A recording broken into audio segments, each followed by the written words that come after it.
Guys, welcome back to our mini vlog. নতুন একটা ভ্লগে তোমাদের স্বাগতম। সবার আগে বলে দিই হ্যাপি নিউ ইয়ার। নতুন বছরটা সবাই ভালো থেকো, ভালোভাবে কাটিও। তো নতুন বছরে দেখিয়ে নিয়েছে আমি নতুন কি করেছি। তারপরে দেখলাম পোগোকে ও আদর করছে, দেন ঝটপট করে রেডি হয়ে গেলাম। তার কারণ হচ্ছে যাচ্ছিলাম বাজারে, একটু মেকআপ করবো ভেবেছিলাম। আমার মেকআপটা এইটুকুই ছিল, চুল বেঁধে ঘড়ি আর টিপ পরে বেরিয়ে পড়লাম। সঙ্গে ছিল আমার অবশ্যই মা আর আমি তাড়াতাড়ি করে বেরিয়ে পড়লাম।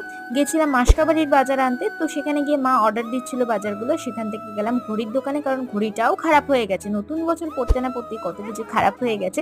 যাই হোক, সেটা বড় কথা না, বড় কথা হচ্ছে অনেক বাজার করলাম। বাজারে যাওয়ার পর আমার মূল অ্যাট্রাকশনটা ছিল কুল। মাকে বললাম কিনে দাও, মা বললো দিব না, কারণ সরস্বতী পুজোর আগে খাওয়া নিষিদ্ধ। সেটা শোনার পর মনটা তো একটু খারাপ হয়েছিল। তারপরে চলে আসলাম বাড়িতে এসে দেখে নিলাম সব ঠিকঠাক নিয়েছিলাম কিনা। অনেক কিছুই কিনেছি, তোমরা দেখতেই পাচ্ছ। তারপরে আমি বিস্কুটটা টেস্ট করছিলাম, কারণ আমার এই বিস্কুটটা জাস্ট অসাধারণ লাগে। তো ভিডিওটা কেমন হলো অবশ্যই আমাকে কমেন্টে জানিও। ভালো লাগলে একটা ছোট্ট করে লাইক করে দিও।